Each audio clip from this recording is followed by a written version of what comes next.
የገርድን ጉዳይ እያንዳንዱን አሁንም እንሄድበታለን። ግን እርሶ ያኔ ፈተናውን አንስተው በዛው ግብግቡ ሲነግሩን ያኔ የሚያልቅም አይመስልም ነበርና እርሶ ዛሬ ቆመው በጋራ ሆነን በለውጡ ጊዜ አግብግብ ጠንክሮ በስጋት የተከበበው ግድብ አልቆ ማየቶ ዛሬ የፈጠሩበትን ስሜት ማወቅ ፈልጋለሁ። ብዙ ስላሉ ያኔ ስለ ግብግብ ስለምንጋብዛቸው መሀል ላይ ያኔ የነበረውን ጫና ሲያነሱ ያስደነግጥ ነበርና ዛሬን ይመስል ነበር ግብግቡ በሙሉ አልቆ ሲያዩት ምን ተሰማዎት? ግን እሱን መጠየቅ በጣም ተገቢ ስለሆነ ነው። ይሄ መቼም እጅግ በጣም ትልቅ ስሜት ነው የሚፈጥረው። ህዳሴ ግድብ ገና መሰረቱ ሲጣል ጀምሮ ቅድም ባነሳቸው ሀገሮች በኩል የነበረውን ተቃርኖ በሚመለከት በጣም በርካታ አሳሳቢ ነገሮች ነበሩ። እነሱ ላይ የወጣው በየጊዜው መግለጫ ይሰጥ ስለነበር ኢንፋክት በወቅቱ የነበረውን ቻሌንጅ አፕሪሼት ከማድረግ አንጻር የነበረውን ነገር ሳስበው አንዳንዶቹ ደግሞ ምንሻገራቸው የማይመስሉ ነገሮች ስለነበሩ ሪሊያውን በጣም ደስ በኋላም ቃል አቀባይ ሆኖ ስለቀጠሉ ያው አምባሳደር እንደምታውቁት ቃል አቀባይም ነበሩ። ኤግዛክትሊ በየሁለት ሳምንቱ የህዳሴ አብዛኛውን ጊዜ እንደ ቃል አቀባይ 3 ጊዜ ሆኜ ነው የሰራሁት። ሲጀመር የቃል አቀባይ መጀመሪያ ውጭ ጉዳይም የተጀመረው በነ ጊዜ ነው። በፊት ማለት ነው። ይሄ 10 ምናምን በፊት ማለት ነው ማለት ነው አልነበረም። ከዛ በፊት ቃል አቀባይ የሚባል ውጭ ጉዳይ እንደ ተቋም አልነበረም። እኔ መጀመሪያ ጀመርኩት። እሱን የተወሰኑ ጊዜ በአምባሳደር ደረጃ ከሰራ በኋላ ነው ወደ ውጭ ኤምባሲዎች የሄድኩት ማለት ነው። ከዛም ከኤምባሲዎች 2 ጊዜ ዚምባብዌ እና ስዊድን ከቆየ በኋላ ተመልሼ እንደገና ቃል አቀባይ ሆኜ ቀጠልኩ። ስለዚህ እንደ ቃል አቀባይ ሆኖ ነው ያኔ ለኛም ስልጣን ይሰጥ ያኔ እንደ ቃል አቀባይ በየ2 ሳምንቱ መግለጫ የመስጠት ነበር። አብዛኛው ከሚነሱ ጥያቄዎች መካከል 50% በላይ የህዳሴ ግድብ ሂደቶችን ነበር እናነሳ የነበረው። ፈተናው በጣም ከባድ ነበር። ግብጾች አስቀድሞ የነበረውን ነገር ኦልሬዲ ጉልበት ሰጥተውት በተባበሩት መንግስታት ድርጅት በተለያዩ ጊዜያት እየሄዱ ጸጥታ ጥበቃ ምክር ቤት ድረስ ኢትዮጵያን ይከሱ እንደነበር፣ አረብ ሊግም ላይ እንደዚሁ በየጊዜው ኢትዮጵያ ላይ የማይሆን መግለጫዎች ሲሰጡ እንደነበር፣ እንደዛም ሆኖ ግን በወቅቱ እንግዲህ አንድ በጣም ደስ የሚለው ነገር በኢትዮጵያ በኩል የነበረው ጽናት ነበር፣ የአቋም ጽናት። ግድቡ አይጎዳችሁ፣ ግብፅንም ሱዳንንም አይጎዳም።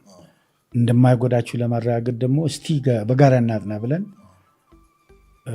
አይፒኢ የሚባል ኢንተርናሽናል ፓናል ኦፍ ኤክስፐርትስ ከግብፅ ከኛ ከሱዳንና ከኒውትራል ወገን የተውጣጣ ሁሉ አቋቁመን ያስጠናንበት ሁኔታ ነበር። ሲፒኤ ኮኦፐሬቲቭ ፍሬምወርክ አግሪመንት ጉዳይ ላይም እንደዚሁ በየጊዜው እናነሳ ነበር። ትሪፓርታይት የሚባሉ 3ትዮሽ ግብፅ፣ ሱዳን፣ ኢትዮጵያ ሁልጊዜም አንዴ ካርቱም፣ አንዴ ካይሮ፣ አንዴ እዚህ፣ አንድ ሌላ ሀገር እየሆን በርካታ ውይይቶች ይደረጉ ነበር። በጣም ደስ የሚለው ነገር ነው ወደኋላ ሄዳ አፕሪሼት የምታደርገው ኮንሲስተንሲ በዲፕሎማሲ ዓለም የሚያዋጣበት ሁኔታም አለ። በዚህ ደረጃ ኢትዮጵያ ኮንሲስተንት ነበር። በተለይ በገርድ ላይ ኢትዮጵያ አንድም ጊዜ በገርድ ላይ ነበረን አንድ አይነት ነው። ይሄ ግድብ አይጎዳችሁም፣ ይጠቅማቸዋል። ሱዳን በየጊዜው በጎርፍ ይጠቃል በየዓመቱ። አሁንም እንደምናየው ያን ጎርፍ ይቀንስላቸዋል፣ ምክንያቱም ውሃው እዚህ ሬጉሌት ይደረጋል። ግብጾችን እንደውም ግድቡ ካለቀ በኋላ ሄልዚ የሆነ የሃይድሮ መብራት ታገኛላችሁ በሪዝናብል ፕራይስ እያልን ነበር ስንገልጽላቸው የነበረውና ያ ኮንሲስተንሲ ቀጠለ። እንደዛው እያለ አሁንም አለቀ። ኢትዮጵያ ይህንን በመጨረሷ በሆነ ትልቅ ነገር ነው። እስቲል ከጨረሰችን በኋላ ምን አባታችሁ ምን አገባችሁ፣ ይኸው ጨርሰናል፣ ዝም ብለን አይደለም ትክክለኛ መሆናችን የሚያሳየው። እነሱም ቀጥለዋል። አሁንም በዛው ህዳሴ ግድቡ በተመረቀ ማግስት የአረብ ሊግ ሰብስበው ይህንን ሲኮንኑ ነበር። በቀደምም አውሮፓ ህብረትም ጋር እንደዚሁ የማይሆን ነገር መግለጫ ሲያጡ ነበር። ከአውሮፓ ህብረትም ጋር በጋራ ያወጡት መግለጫ ለእነሱ የሚያዳላ ተገቢ ያልነበረ ነው። መግለጫ ኦልሬዲ ወጥቶበታል በውጭ ጉዳይ ሚኒስትር በኩልና በአጠቃላይ ምንድነው ለማለት የፈለግኩት ኢትዮጵያ በኩል ትዕግስቱ የሚያሳየንበት ዲፕሎማሲ ብስለት የታየበት ማግናኒሚቲ ይሉታል ፈረንጆቹ የበላይነትን ኢትዮጵያ ያሳየችበት በእርግጥም ደግሞ ኦን ግራውንድም ቀንቷት የህዳሴ ግድቡን የፈጸመችበት ሁኔታ ስለሆነ በእውነቱ እጅግ በጣም የሚደነቅ ነው፣ አቋም ነው። በሌሎችም ጉዳዮች ላይ ለምሳሌ አሁን የጀመርናቸው ብሔራዊ ጉዳዮች አሉ፣ ላይክ የባህር በር አለ እና በዚህም ላይ ተመሳሳይ ኤክስፒሪየንስ ጥሩ ኤክስፒሪየንስ ስላለን ይህን ኤክስፒሪየንስ መጠቀም የምንችልበት እድሉ እንዳለ ነው የሚታይ። ሌላ ወጥ አቋም እናሳይበት እሱ ይመስለኛል። ኤግዛክትሊ። እንግዲህ በየመሃሉ እንደምናነሱት ጉዳይ ቃል በቃል ከዚህ በላይ የሚሄዱበት ነው። አምባሳደር ከ11 ዓመት በፊትም ማለት ነው እኛ ጋር ብቻ አለ በምለው ማሳያም እና ግድቡን አሰች መቀበል ሳይሆን ሞለስ የግድቡ ነገር ፍታ ኮምፕሊ ነው። እነሱ ግድብ የሚባለው ነገር ሰዎቹ መስራቱን አናቆሙም፣ ግን የሚፈልጉትን አይነት ግድብ እንዳያገኙ ማድረግ እንችላለን የሚል እምነት ያላቸው ይመስለኛል። ይችላል ማለት ዩካናላይዝ ሶማሊስ ምክንያቱም በዚህ በሁለተኛ ዙር ፒስፉሊ ካምል የጀመሯት ነገር አቧራ ለማስነሳት የሚያስችሉ ብዙ ነገሮች አሉ። ጥናት ይካሄዳል በግድቡ ሁለቱ ጉዳዮች ላይ። ለጥናቱ ኢንተርናሽናል ኮንሰልታንት ይቀጠራል። በእኛ በእነሱ በግብፅ በሱዳን በኩል አራት ሰዎች ተመርጠው ኢንተርናሽናል ናሽናል ኮሚቴ ተብለው ይህንን ኢንተርናሽናል ኮንሰልታንት ለመምረጥ ስራ እየሰሩ ነው ያሉት። ዘመን ተለውጧል። አሁን እና ከ11 ዓመት በኋላ ስንገናኝ ብዙ ለውጥ ሀገራት ይለወጣሉ፣ ዲፕሎማሲ ራሱ ይለዋወጣል። ህዳሴ ለምሳሌ ከዛ ግብግብ አልፎ ዛሬ ተሞልቷል እና በዚህ ውስጥ ማንሳት የምፈልገው ጨርሰንም የማትለወጠዋን ግብፅ ሳይ የማይለወጠው የውጭ ጉዳይ ፖሊሲዋና የማይለወጡ የውጭ ጉዳይ ሚኒስትሮቿ የሚል አንድ ርዕስ አለኝ ማስታወሻ ላይ እና የማትለወጠውን ግብፅ ደግሞ ማሳየው ከምን ጋር ነው? ከተቀየረችው ኢትዮጵያ ለምሳሌ ከተለወጠችው ኢትዮጵያ ጋር ነው እና ያን የ11 ዓመታት ቀድመው ቃል በቃል የሚያነሱትን ግብፅ ዛሬም እንግዲህ ከ11 ዓመት በፊትም ታደርግ የነበረውን ያኔም ያለችበትን ወይ ደግሞ ያኔም ያልሄደችበት ሀገር እንዳልነበረ ይዘረዝራሉ። እርሶ በግልጽ ግድቡን ለማደናቀፍ የምትሸርባቸውን ሴራዎች አንድ ነው። የገረመኝ ምንድን ነው እንግዲህ ህዳሴ ተጀምሮ ነው እርሶ ያንን ለእኛ ስልጠና የሚሰጡት 11 ዓመት በፊትና ሳሊኒ ጋር ሄደው ለማስቆም ያደረጉትን ሴራ ያነሳሉ። ወደኋላ ደግሞ ካስታወሳችሁ 17 ዓመት በፊት ብንሄድ ከሱ በፊት ደግሞ ጣና በለስን ለማስቆም እንዲሁ የውጭ ጉዳይ ሚኒስትር ወደ ጣሊያን ሳሊኒ ጋር ሄዱበትን ጊዜ እናያለን እና በዚህ ውስጥ የማይለወጠውን የግብፅ የውጭ ጉዳይ ፖሊሲና የማይለወጡ የውጭ ጉዳይ ሚኒስትሮቻቸው ዛሬ ብን አብድላቲ ሲከሱ የምንሰማውን በየዘመናቱ የነበሩ የውጭ ጉዳይ ሚኒስትሮች የሚያደርጉት ነው። ቅድም እንዳነሱት እነ ሲኤፍኤውን ጨምሮ ከዚህ ሁሉ የሚያዝ ነው እና በሚለወጥ ዲፕሎማሲ ውስጥ በሚለወጥ ሀገር ውስጥ በተለይ ደግሞ ግብፅ ከኛ ጋር ካላት የህልውና ጥቅም አንጻር በኋላ አንድ በማሳያ እናነሳዋለን ጭምር ከአንድ ግብፃዊ ጋር የነበሩትን ገጠመኝ አርስተው ያነሱትን ግን የማትለወጠው ግብፅ እና ከተለወጠች ኢትዮጵያ ጋር አንጽረን ከጨረስነውና ሌላ ጉዞ ከጀመረች ኢትዮጵያ ጋር አሁንም ያንን ሴራ ከምትከተለው ግብፅና ግብፅ ከኛ ጋር ያላት የህልውና ትስስር የውሃ ጉዳይ ነው። ውሃ ውዱ የዓለማችን ሀብት ነው። በሌላ መንገድ በኋላ ይገልጹት አላነሳዋለሁ። ውሃ ከኛ ጋር የምትጋራ ትመስላለች ወይ? እንዴት ነው የሚገለጸው? የማይለወጡ የውጭ ጉዳይ ፖሊሲዋና የማይለወጡ የውጭ ጉዳይ ሚኒስትሮቻቸው ላለው ነው። እርስዎ በእኔ ቋንቋ ላይ ያወሩት ይችላሉ፣ ግን ይሄ ነገር አያስደነግጥም ወይ? ሀገር እንዴት በዚህ ደረጃ ቆሞ ይቀራል? የህልውና ጉዳይ ነው ከኛ ጋር ያላቸው። አይችሉም። እንዲሁ ደወር ሴናሪዮ ብንሄድ እንደ ዜጋም እንደ ጋዜጠኛም ብናነሳው ግብፅ ብዙ ልታጣ የምትችለው እኛም በአግባቡ ባለመያዘው ነው።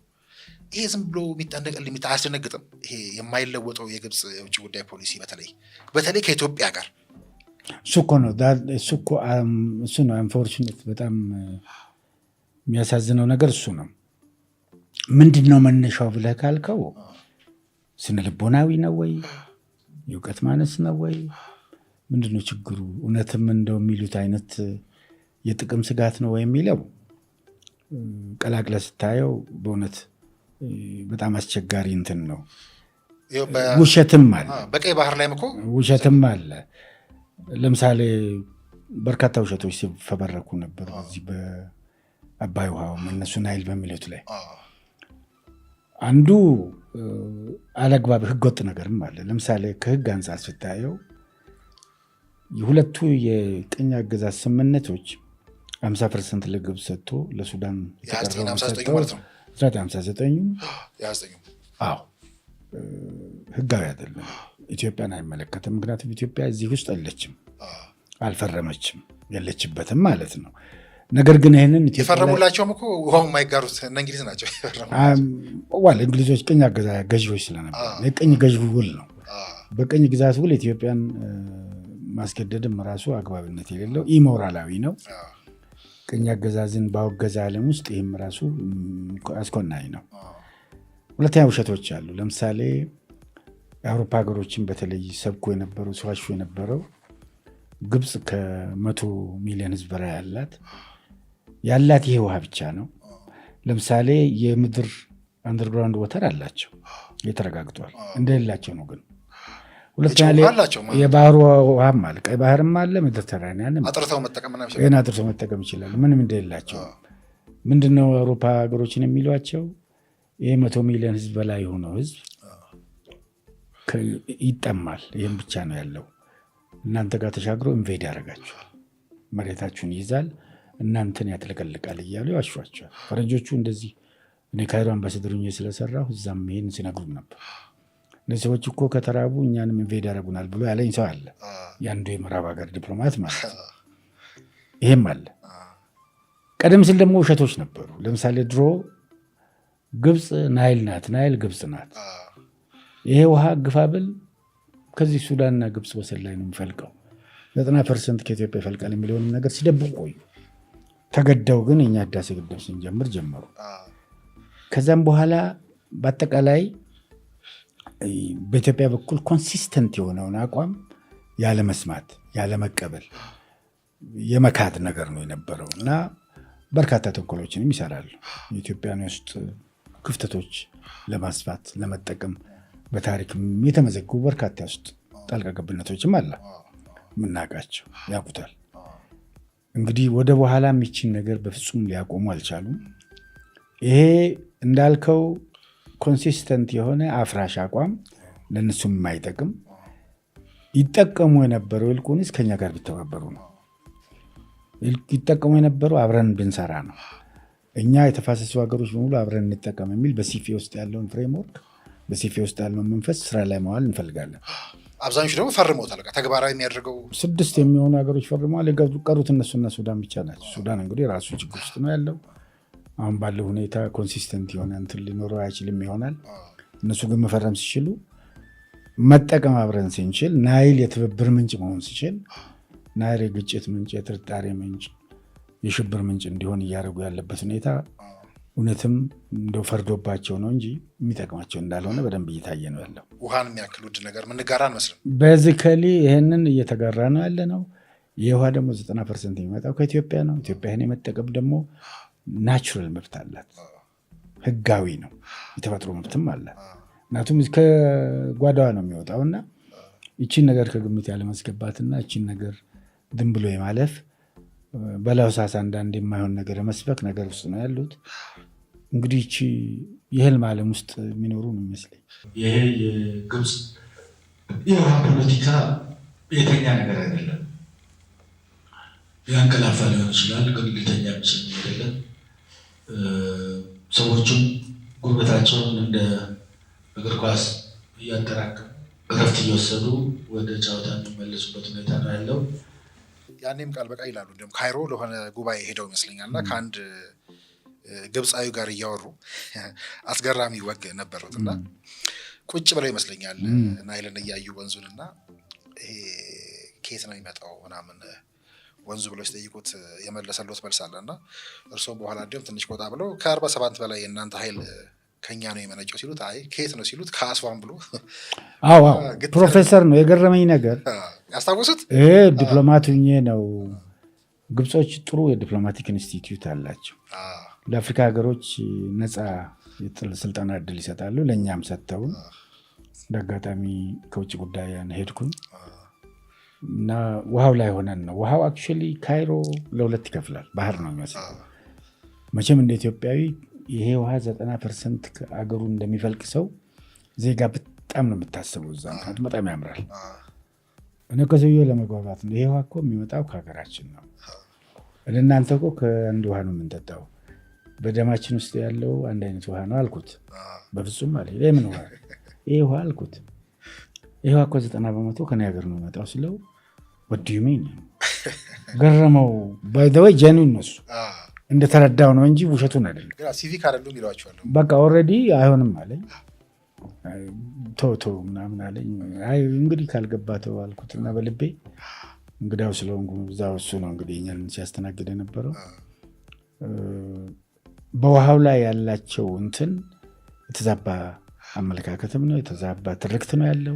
ድርቅናም የለበትም፣ የድርቅና ትርክትም አለ በደንብ የሰሩበት አለ። ቅድም እንዳልከው እኮ ምናቸውም አይቀየርም። ይሄን በተመለከተ መቀየርም አይፈልጉም፣ ስሜትም አያሳዩ። እሱ እንደማይጠቅማቸው ከዛ በዚህ ደግሞ የተለወጠችው ኢትዮጵያ እያየ ነው። ለምሳሌ ህዳሴን ጀምራ የጨረሰችው ቀይ ባህርን አሁን ወይ ደግሞ የባህር አክሰስ ለማግኘት የሰራች ያለችው ኢትዮጵያ አባይ ላይ የሚከተሉትን ነው ቀይ ባህር ላይ የሚከተሉት። ኢትዮጵያ ደግሞ ሄደች ያለችው ተመሳሳይ መንገድ ነው። ያንን መንገድ ጨርሳለች፣ ወደ ሌላው ትሄዳለች። ይህን ነው ዳይናሚክ አይደለም እንትናቸው፣ ፖለቲካቸው እዛ ጋር የቆመች ናት። ጉዳያቸው አባይ ብቻ አለመሆኑም ቀይ ባህር ማሳያ እንትኑም አለ፣ ትዕቢትም አለ፣ ትንሽ እቺ ትምክህትም አለች። ጥቁር ህዝብ አፍሪካ ምናምን የሚሉት ነገር አላቸው። የውሸት አፍሪካ ህብረት አባል ቢሆኑ እዛም እዛም ይላሉ እንጂ አንዳንዴ አረብ ሆነው አፍሪካ ወደታች አይነት ነገርም አለች። ማይሆን ነገር ውስጥ ነው ያሉት ማለት እንደ ሚዲያ ብዙ ሆን ብዬ ነው ይህንን ጨዋታ ፕላስ በየመሃሉ አሁን አምባሳደር የሚያነሱትን 11 ዓመት በፊት ደግመውታል። በየመሃሉ እንደምናሳያችሁ እንደምንጋብዘው እና እንደዛ ከሆነ ሳሊን የሚባለው ሰው ይሄ የሚሰራው እናንተ ካምፓኒ ነው እሱን አስቆሙልን አሏቸው። ነው ሳሊን ፕራይቬት ካምፓኒ ነው በእኛ ይታዘዝ በእኛ ሀገር ብሎ ነው የሚያሏቸው። እንግሊዞችን አሜሪካኖቹም ያው የተለመደ ነው ልከደላቸውም አይሏቸው። በሰላም መንገድ ፍቱ ተነጋገሩ። አርቲፊሻል ፍረንች እንደዛ ነው። በሰላም መንገድ ፍቱ፣ በቀላሉ ፍቱት። የተለመደች እንትናለች ሁልጊዜ ስታንዳርድ የሆነች መልስ እና በዚህ ነው እንጂ ያላደረጉት ነገር የለም። ኢንፋክት ከአንዳንድ ሶርሶች የሚባለው ወደ ብዙ ወታደራዊ ጠበብቶቻቸው አስመራ ብዙ ተበላልሷል። አሁን ይባላል